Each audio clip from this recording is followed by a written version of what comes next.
गोल होना चाहिए, लक्ष्य होना चाहिए, टारगेट होना चाहिए। 6 पॉइंट पे बात करता हूँ। 6 पॉइंट एक बेसिकली एक एलडीपी का सब्जेक्ट है। इन 444 कंपनी में पहली ऐसी मात्र एक कंपनी आरसीएम है जो पिछले 3 सालों से ये पहल की कि हम यूथ को, नेक्स्ट जनरेशन को और सिक्योरिटी जैसे एग्जांपल्स को लेके पिछले 3 सालों से बहुत शानदार तरीके से एक इनिशिएटिव इन्होंने लिया है, जिससे कि हम पूरे देश दुनिया में एक एग्जाम्पल सेट कर पाए। और आपको मैं बताऊं कि ये जो पहल है कहीं ना कहीं सबसे पहले मैं धन्यवाद देता हूं यूएस के हमारे जितने भी कोर लीडर्स हैं, हमारे जितने भी गार्जियंस हैं। मैं तहे दिल से सभी साथियों का बहुत बहुत अभिवादन करता हूं, धन्यवाद देता हूं। छोटे से अपने परिचय से मैं शुरुआत करूंगा। नाम मेरा पूर्णेंदु शेखर है। बेसिकली मैं लखीसराय बिहार से हूं, लेकिन ज़्यादातर रहना वाराणसी होता है और यहीं से पूरे हिंदुस्तान में काम करने का मौका मिलता है। इस बिजनेस का मैं दूसरा पीढ़ी हूँ, सेकेंड जनरेशन। और मेरी जो पढ़ाई लिखाई हुई क्लास 10 तक मैं सीबीएसई बोर्ड में पढ़ा लिखा, बोर्डिंग स्कूल से। क्लास 10 में मेरा 100% आया, सीजीपीए 10। +2 मैंने वाराणसी से किया है सीबीएसई बोर्ड से। वहाँ भी मैं क्लास टॉपर रहा। हिंदुस्तान की टॉप यूनिवर्सिटी दिल्ली विश्वविद्यालय से मैंने अपना बीकॉम किया है, वहाँ भी मैं गोल्ड मेडलिस्ट रहा। हिंदुस्तान की सबसे टॉप की प्राइवेट यूनिवर्सिटी गलगोटिया यूनिवर्सिटी से मैंने अपना एमबीए किया है। कैंपस प्लेसमेंट्स के द्वारा 4 4 प्राइवेट बैंक की नौकरी, अनेकों सारे प्राइवेट नौकरी और 2 2 गवर्नमेंट नौकरी भी मेरे को लगी, एक केंद्र सरकार में, एक राज्य सरकार में। और इन सारी चीज़ों को छोड़ के पिछले पौने 4 सालों से, 45 महीने से मैं इस आरसीएम बिजनेस को जी रहा हूँ, सीख रहा हूँ। शेखर सर जो मैं इस बिजनेस के फर्स्ट जनरेशन हैं, उनके द्वारा, और रिस्पेक्टेड सुजीत सर, इनके द्वारा मैं इस बिजनेस को सीख रहा हूँ और जी रहा हूँ और कर भी रहा हूँ। तो मैं आज आपके और जो हमारे गेस्ट लीडर हैं आदरणीय एसपी वर्मा सर, और बिजनेस क्या है, क्यों है, कैसे करना चाहिए, और आने वाले समय में ये नेक्स्ट जनरेशन को लेके, यूथ को लेके और सिक्योरिटी को लेके कैसे हमारे बिजनेस में, जो कि हम मार्केटिंग प्लान जब दिखाते हैं तो उसमें सबसे ज़्यादा फोकस हमारा सिक्योरिटी को लेके होता है। आज इस बिजनेस में सबसे ज़्यादा हम और आप आकर्षित होते हैं, तो सबसे ज़्यादा आकर्षित होते हैं सिक्योरिटी को लेके। जब हम इस बिजनेस को कर रहे होते हैं और जब हम इस बिजनेस को करते हुए जो हमारा आईडी होता है, जब वो हमारे मुख्य लोग नहीं होते हैं, तो फिर ये बिजनेस हमारे नॉमिनी के नाम पे ट्रांसफर होता है और ये कहीं ना कहीं आकर्षण का काम करता है। तो पिछले 3 सालों से ये हमारा तीसरा साल, 25 मई 2025 को संडे का दिन, यूथ सेलिब्रेशन सिक्योरिटी, वही यूथ का मतलब कि जो साथी इस बिजनेस में ज्वाइन होते हैं और जिनकी उम्र 30 साल के कम होती है, वो यूथ कहलाते हैं। और आपको मैं बताऊं, 2024 से लेकर मार्च 2025 तक जो भी साथी 30 साल के कम उम्र के थे और अगर इनके बीच में इन्होंने रॉयल्टी और टेक्निकल जैसा पिन अगर हासिल किया है या मार्च तक करेंगे, उनको हम लोग बहुत बड़े स्टेज पे त्यागराज स्टेडियम नई दिल्ली में सम्मानित करने वाले हैं। दूसरा जो हमारा कैटेगरी है वो है सिक्योरिटी का। जून 2024 से लेके मार्च 2025 तक अगर कोई साथी इस बिजनेस को कर रहे थे, उनके फर्स्ट जनरेशन, और इस दुनिया में अगर खुदा ना खास्ता नहीं रहे, तो उनके सेकेंड जनरेशन के तौर पे उन्हें मंच दिया जाएगा, उन्हें सम्मानित किया जाएगा और उनकी कहानियां सुनी जाएगी। और तीसरे हमारे वो साथी हैं जिनको हम लोग बोलते हैं नेक्स्ट जनरेशन, जिनके फादर मदर आज की डेट में जिंदा हैं। और आपको मैं बताऊं कि उनके साथ साथ उनके नेक्स्ट जनरेशन भी, जो इमराल्ड एंड एबव के साथी हैं, उनके नेक्स्ट जनरेशन भी उनको हेल्प कर रहे हैं इस बिजनेस को करने में। वैसे भी साथी को आपको देखने को मौका मिलने वाला है 25 मई 2025 को त्यागराज स्टेडियम नई दिल्ली में। तो आज हमारे बीच में डॉक्टर एसपी वर्मा सर हैं, जो कि राइजिंग कोर लीडर हैं, इस बिजनेस के रूबी अचीवर हैं। और आपको मैं बताऊं, एसबीआई जैसे बड़े बैंक और कई एक सारे शाखाओं में इन्होंने मैनेजर जैसे पद का मैनेजर जैसे पद का उन्होंने, मैनेजर पद पे वो थे और कई एक सारे बैंक्स में उन्होंने ऑडिटर का भी काम किया है, चीफ मैनेजर रहे हैं। और मैं आपको बताऊं, आज के इस सिक्योरिटी को लेके, यूथ को लेके और सेकेंड जनरेशन, नेक्स्ट जनरेशन को लेके कैसे हम लोग और तेज तरीके से काम करें, कैसे इस मीटिंग्स में हम ज़्यादा से ज़्यादा लोगों को इन्वाइट करें, ये मीटिंग क्या हमारे और आपके जीवन में फर्क डाल सकती है, बुलाने जा रहा हूँ doctor SP Verma sir, rising core leader, RC business, Ruby achiever. Welcome sir. बहुत बहुत धन्यवाद सर, बहुत बहुत धन्यवाद पूर्णेंदु शेखर सर, कोटि कोटि धन्यवाद आपको। और यहाँ पर उपस्थित सभी भावी स्टार रूबी, भावी डायमंड, भावी स्टार डायमंड्स को मेरा नमस्कार है, जय आरसीएम है। और अभी हम मात्र 40 मिनट बात करेंगे, क्योंकि आज हम लोग के बीच में विजय विरोधिया सर आने वाले थे, लेकिन कहीं जर्नी में व्यस्त हैं, इसलिए आएंगे लेकिन लेट से आएंगे वो। तो अभी हम अपनी बात को रखते हैं। बस शर्त यही है, गौर से सुनना एक कला है। डॉक्टर एसपी वर्मा है। डॉक्टर मतलब हम नेटवर्क मार्केटिंग में पीएचडी किए हैं, इसीलिए नाम के आगे डॉक्टर लगाते हैं। मेरा नाम डॉक्टर एसपी वर्मा है और हम स्टेट बैंक ऑफ इंडिया में 28 साल सर्विस किए हैं। उत्तर प्रदेश में स्टेट बैंक ऑफ इंडिया की 5 बड़ी बड़ी ब्रांच में ब्रांच मैनेजर और चीफ मैनेजर रहे हैं। छोटी ब्रांच में नहीं, स्टेट बैंक ऑफ इंडिया की 5 बड़ी बड़ी ब्रांच में ब्रांच मैनेजर चीफ मैनेजर थे। इसके अलावा पूरे बिहार, पूरे झारखंड और पूरे यूपी, 3 राज्यों में हम स्टेट बैंक ऑफ इंडिया की ब्रांच में ऑडिट किया करते थे, ऑडिटर रहे हैं। ब्रांच मैनेजर और चीफ मैनेजर से बड़ा पोस्ट ऑडिटर का होता है। हम 8 सालों में तकरीबन 350 branch, state Bank of India के 350 ब्रांच को मैंने अकेले ऑडिट किया है, अकेले। बैंक से जो हमारी सैलरी, टीएडीए, हाल्टिंग, पर्क्स, महीने का 2.5 लाख रुपया।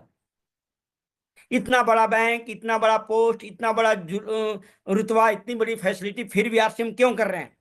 क्योंकि आरसीएम का विजन क्या है, आरसीएम का मिशन क्या है, आरसीएम का फ्यूचर स्कोप क्या है, दिखलाई पड़ गया था। और हम बार बार बोलते हैं, जिस भी शख्स को आरसीएम का विजन क्या है, आरसीएम का मिशन क्या है, आरसीएम का फ्यूचर स्कोप क्या है, जिसको दिखलाई पड़ जाएगा, वो मरते दम तक आरसीएम करेगा। उनकी आने वाली पीढ़ियां भी करेंगी आरसीएम। लेकिन जिनको नहीं दिखलाई पड़ेगा, लोग 3 दिन में आरसीएम छोड़ देते हैं, कुछ लोग 3 महीने में आरसीएम छोड़ देते हैं, और 90% लोग 1 साल में आरसीएम छोड़ देते हैं। 90% लोग क्यों छोड़ते हैं? क्योंकि इनका विजन क्लियर नहीं है। और विजन क्लियर करने के लिए एक बड़ा प्रोग्राम, एक बड़ा इवेंट देखना बहुत जरूरी है। सुनने से काम नहीं चलेगा, देखना जरूरी है। जब कोई भी चीज को सुनते हैं तो विश्वास लेवल केवल 10% होता है, लेकिन जब कोई भी चीज को अपनी आंखों से देखते हैं तो विश्वास लेवल 100% बढ़ता है। और अगर विश्वास 100% हो जाए तो कामयाबी पक्की है। हम अपनी बात बता रहे हैं। जब हम State Bank of India Chakia Chandauli बनास के पास में है, वहां पर हम ब्रांच मैनेजर वर्क कर रहे थे। 5 नवंबर 2006 को आदरणीय रेस्पेक्टेड मुकेश कोठारी सर का प्रोग्राम हो रहा था। हमको वो डेट भी याद है, 5 नवंबर 2006। परम आदरणीय कोठारी सर का 3 घंटे का मैंने प्रोग्राम देखा था। देखने के बाद बिना चीर फाड़ के स्टेट बैंक ऑफ इंडिया के ब्रांच मैनेजर का ऑपरेशन हो गया था। यहाँ पर एक बड़ा प्रोग्राम देखना बहुत जरूरी है। और आरसीएम का विजन क्या है, आरसीएम का मिशन क्या है, आरसीएम का फ्यूचर स्कोप क्या है, अगर आप लोग देखना चाहते हैं और अपनी टीम के लोगों को दिखवाना चाहते हैं, बहुत शानदार प्रोग्राम हो रहा है, हिस्टोरिकल प्रोग्राम हो रहा है। वहां देखिए, कोई चीज को सुनना और अपनी आंखों से देखना बहुत में दोनों आसमान जमीन का अंतर होता है। तो हम लोग के लिए एक बहुत ही बेहतरीन अवसर है। ऐसा प्रोग्राम हुआ था, उसमें हम भी शामिल थे, हमारी टीम के काफी लोग शामिल थे। रोंगटे खड़े कर देने वाली प्रोग्राम थी। उस प्रोग्राम में हमको घटना एक याद है। उस प्रोग्राम में स्वर्गीय पीबी सिंह पत्नी या बच्चे उनके बोल रहे थे। राकेश अरोड़ा सर की मैडम, राकेश अरोड़ा सर के मैडम और उनके बच्चे थे रत्नेश जैन, स्वर्गीय रत्नेश जैन की पत्नी सुबह जब बोलना शुरू की थी ना, मैक्सिमम लोगों के आंखों में आंसू थे। छुट्टी होता क्या है, इसे बोलने से काम नहीं चलता है।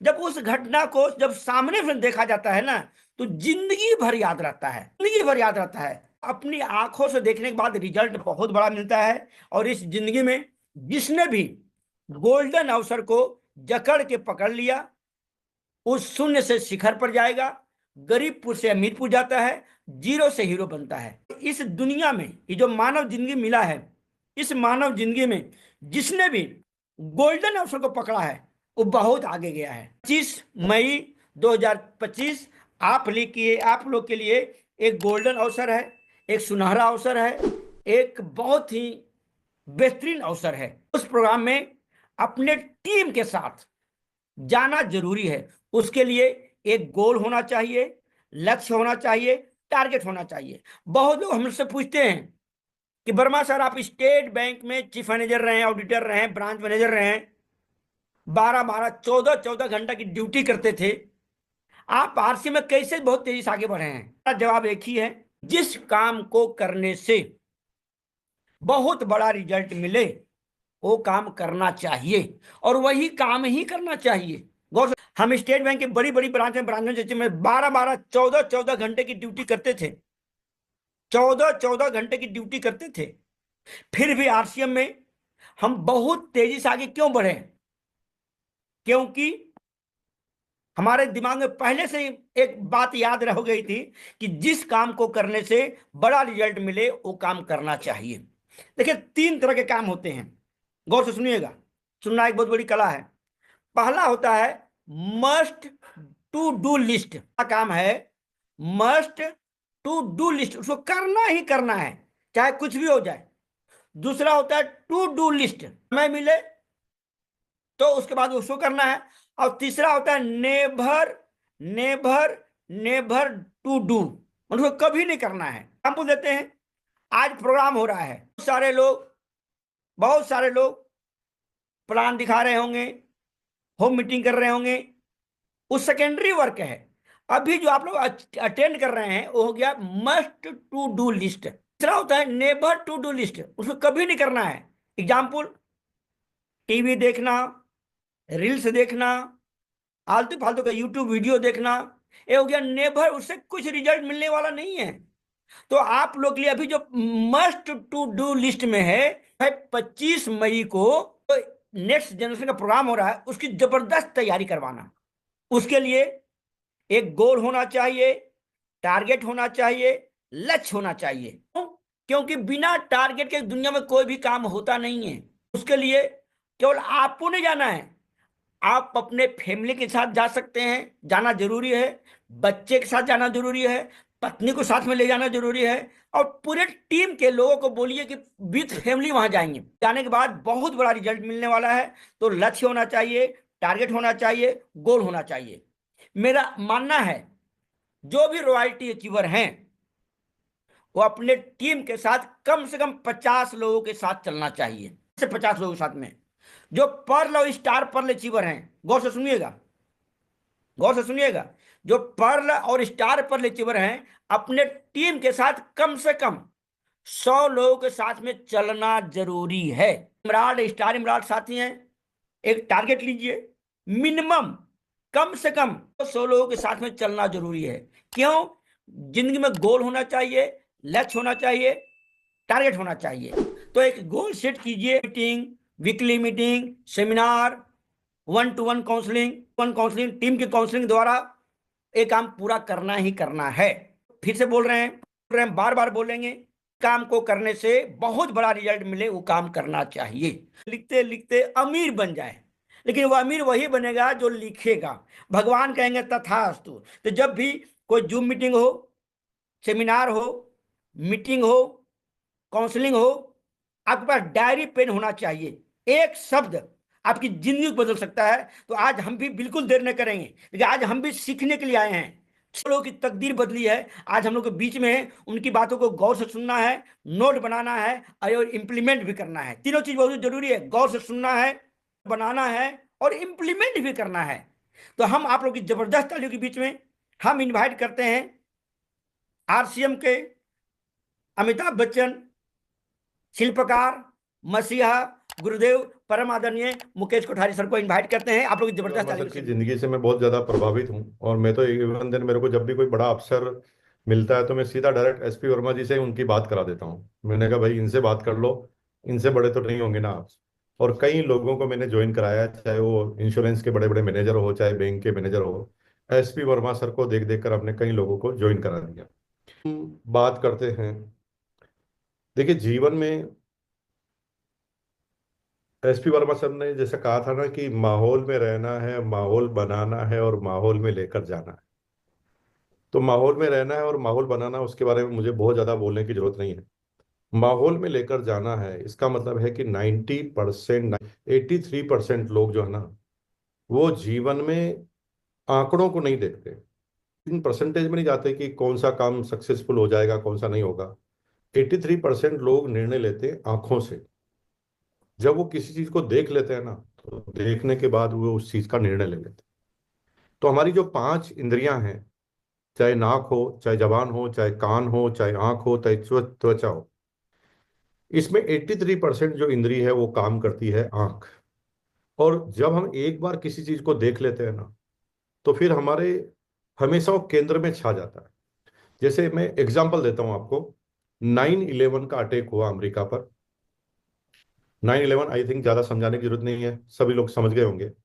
जब एक बिल्डिंग पर 2 प्लेन आकर भिड़े थे आतंकवादियों के द्वारा, तो अगर मैं आपसे एक प्रश्न करूं कि सर, जिस दिन ये 9/11 का अटैक हुआ था तो आप उस दिन क्या कर रहे थे, आप सब लोगों से प्रश्न करता हूं, आप क्या कर रहे थे? तो 99.99% लोग फेल हो जाएंगे। वो कहेंगे सर ये कोई याद रखने की चीज है, वो तो हमें याद नहीं है, हमने तो न्यूज सुनी थी। नहीं थी, इसलिए आप क्या कर रहे थे आपको याद नहीं। लेकिन आप एक छोटा सा एग्जांपल देते हैं। एक आदमी 9/11 वाली बिल्डिंग यानी वर्ल्ड ट्रेड सेंटर के पास वाली बिल्डिंग में रहता था और वो खाना खा रहा था। तभी एकदम तेज आवाज आई, धड़ाम, और एक प्लेन आकर बिल्डिंग में घुस गया। वो उसको देख ही रहा था धुएं को, तब तक दूसरा आके घुस गया। अब जिंदगी में 50 साल बाद भी उसको पूछे कि भाई साहब, 9/11 का जब हादसा हुआ था तो आप क्या कर रहे थे, तो वो कहता है कि यार भाई मैं उस समय खाना खा रहा था। तो बताइए, जब हम देखने के साथ किसी घटना को जोड़ देते हैं तो जिंदगी भर याद रहती है, और जब हम देखने के साथ घटनाओं को याद नहीं रखते तो उसे याद रखना संभव नहीं है। कि इवेंट का 2 इवेंट हो गई, अब तीसरी इवेंट होने वाली है, और ये एनिवर्सरी के एक फंक्शन में आदरणीय वत्स सर और हम दोनों बैठे हुए थे, और हमने एक दिमाग में लगाया कि यार ये हम लोग इस सिस्टम में इतना बढ़ चढ़कर हिस्सा ले रहे हैं, तेज गति से काम भी कर रहे हैं, बाद में क्या? हमारे बच्चे तो ये कहते हैं कि भाई कुछ भी कर लेंगे, डायरेक्ट सेलिंग नहीं करेंगे। मैं जस्ट अंजलि के लिए कह रहा हूँ, चाहे वो विशाल वत्स साहब क्या हो, उनके लिए आरसीएम का महत्व नहीं था। और वो ये सोचते थे कि यार ये बूढ़े लोगों का बिजनेस है, ये बड़े लोगों का बिजनेस है, ये कर रहे हैं, जैसे करेंगे वैसा कर लेंगे।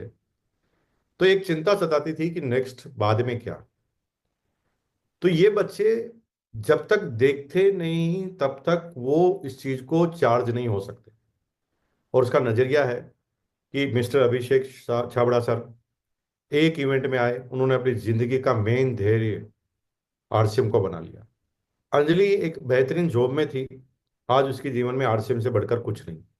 ये विशाल से लगाकर यहाँ पर हैं, पुरेंद्र शेखर जी हैं, या तमाम किसी की बात कर लें, इन्होंने एक नजरिया, एक वाकया देख लिया तो इनके जीवन में वो महत्वपूर्ण स्थान बन गया। 6 पॉइंट पे बात करता हूँ। 6 पॉइंट एक बेसिकली एक एलडीपी का सब्जेक्ट है, लेकिन उसको पूरे को लेंगे तो वो 6-7 घंटे का सब्जेक्ट है। मैं सिंपल सी कामयाबी का नियम बताता हूँ। ना सिर्फ डायरेक्ट सेलिंग में, ना सिर्फ आरसीएम में, जीवन में किसी भी जगह अगर हमें कामयाब होना है, जीवन में किसी भी जगह पर, तो 6 बातें, 6 मेन फैक्टर होते हैं इसमें है। चाहे आप सर्विस में हैं, ये 6 काम आपको करने पड़े। First is motivation. First is motivation. 90% लोग इस मोटिवेशन को तवज्जो नहीं देते। वो कि मैं कोई नेगेटिव हूं जो पॉजिटिव हो जाऊंगा। बात नेगेटिव और पॉजिटिव की नहीं है। जैसे ये मोबाइल है, ये मोबाइल को अगर मैं पूरे दिन में इस्तेमाल करूं तो ये डिस्चार्ज होता है कि नहीं होता? गर्दन हिलाकर बताइए, होता है ना?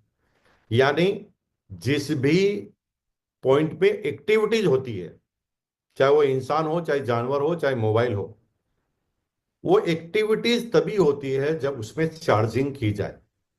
जैसे मोबाइल एक दिन में डिस्चार्ज हो जाता है तो इसे चार्ज करना पड़ता है, उसी तरह आदमी रोज खाना खाता है तब चार्ज होता है, जब वो रोज बातें करता है तब चार्ज होता है। अगर एक आदमी को एक अंधेरे कमरे में 1 महीने तक बंद कर दो, आपको आश्चर्य होगा, वो डिप्रेशन में चला जाएगा, वो बड़ी चैलेंज में चला जाएगा। तो मोटिवेशन का फैक्टर, यानी अपने आप को मोटिवेट करते रहिए। शॉर्ट में यही एक ही लाइन है, यानी जीवन में अगर कामयाब होना चाहिए तो, क्योंकि 8-10 सफलताएं, असफलताएं जब भी आपको मिलेगी आप डीमोटिवेट होने लगेंगे। और जिन लोगों को मोटिवेट होना आता है ना, तो मोटिवेट के कई तरीके हैं। कोई लोग म्यूजिक सुनकर मोटिवेट करते हैं, यानी पॉजिटिव म्यूजिक सुनकर मोटिवेट हो जाते हैं। कुछ लोग बड़े विद्वानों की बात, किताबें पढ़ लेते हैं, विद्वानों के स्पीच को सुन लेते हैं। कुछ लोग कुछ बड़े इवेंट्स को देख लेते हैं। कुछ लोग चार्जिंग गेम्स को देख लेते हैं, और ऐसा करने से वो चार्ज होना चालू हो जाते हैं, यानी मोटिवेट होने के बाद चार्ज होना चालू हो जाता है। दूसरा, एप्रिशिएट। अगर हम जीवन में कामयाब होना चाहते हैं तो एप्रिशिएट लोगों को करना पड़ेगा, अपनी टीम के लोगों को एप्रिशिएट करना पड़ेगा। Third is celebrate. अगर हम सेलिब्रेट करना जानते हैं, अगर हमारी जो आपकी टीम के जो लोग हैं जो छोटी छोटी सफलताएं हासिल करते हैं, वो सफलताओं पर अगर आपकी टीम के लोगों को आप सेलिब्रेट करना सीखते हैं, तो फिर आप कई लोगों को उत्साहित कर देते हैं। जैसे एग्जांपल मैं आपको दूं, आपके किसी एक व्यक्ति की, जवान साथी की, आपके दोस्त की शादी होती, तो जब एक की शादी होती ना, तो कितने सारे लोगों को आप समझा देते हैं कि लाइन इज ओपन, है ना। अब पिछले साल उसकी हुई थी, इस साल इसकी हुई थी, तो अगले साल किसकी होगी, यानी मेरी होगी। यानी जब हम सेलिब्रेट करते हैं रॉयल्टी को, डायमंड क्लब को, तो हर व्यक्ति को लगता है कि अगला नंबर मेरा आने वाला है, यानी celebrate. And fourth is educate. अगर हम कितना भी पैसा कमा लें, कितना भी कामयाब हो जाए, लेकिन अगर इन कामयाबी के साथ हम संस्कार नहीं डाल रहे हैं, तो ये पैसों का कोई महत्व नहीं है। पैसे करोड़ों आ जाएं तो भी आप कोई बड़ा काम नहीं करेंगे, क्योंकि पैसों से बीमारियां भी आती, स्पेक, दारू, ये सब पैसों से आती। अगर हमारे पास संस्कार नहीं है तो पैसा कोई काम का नहीं। एंड अब 2 पॉइंट आप गहराई से सुनना, ये तो ट्रेनिंग के विषय हैं इसलिए ज्यादा नहीं जा रहा हूं। अब 2 point, fifth is demonstrate and sixth is devotion. Demonstrate यानी प्रदर्शन करना, और छठा है भक्ति, डिवोशन, भक्ति में शक्ति है। और ये लास्ट के 2 पॉइंट आप समझ जाइए। डेमोस्ट्रेट, देखिए आप सारे लोग एक्टिवली इस काम को कर रहे हैं, अगर आप डेमोस्ट्रेट नहीं करेंगे तो लोगों को कैसे पता चलेगा। तो आप दुनिया का कितना भी बेहतरीन काम कर रहे हैं, अगर उस काम से आप लोगों को प्रेरित नहीं कर रहे तो उस काम का कोई फायदा नहीं। जैसे मोदी जी अच्छे नेता हैं, तो इसका मतलब ये थोड़ी है कि मोदी जी से अच्छे नेता कोई नहीं है दुनिया में। इंडिया में ही कई नेता जो मोदी जी से अच्छे हो सकते हैं, लेकिन मोदी जी की खास बात क्या है पता है? वो बार बार क्यों इलेक्शन जीतते हैं? क्योंकि उन्हें डेमोस्ट्रेट करना आता है, अपने कामों को गिनाना आता है। वो क्या करते हैं भाई और बहनों, मैंने एयरपोर्ट बना दिए, मैंने धारा 370 हटा दी, मैंने ये कर दिया, वो कर दिया, और अगर और ये करवाना है तो अगली बार फिर देख लो मोदी सरकार। और जब लोगों में हम एग्जाम्पल के साथ ये बताते हैं कि हमने ये किया है, और जब ये बताते हैं तो कई लोगों को हम बिलीव दिला देते हैं कि अगर पहले ये हुआ है तो वापस आगे भी ऐसा होगा। बी डेमोस्ट्रेट, प्रोडक्ट का डेमोस्ट्रेट करना है, हमें अपने आप का डेमोस्ट्रेट करना है, हमें अपने अभियान का डेमोस्ट्रेट करना है, हमें अपने फंक्शन का डेमोस्ट्रेट करना है, और हमें अपनी उपलब्धियों को डेमोस्ट्रेट करना। वीडियो पसंद आई है तो लाइक करें, और चैनल पर न्यू आए हैं तो सब्सक्राइब करें और press the bell icon more a new video. तो दोस्तों जल्द मिलेंगे नेक्स्ट वीडियो के साथ।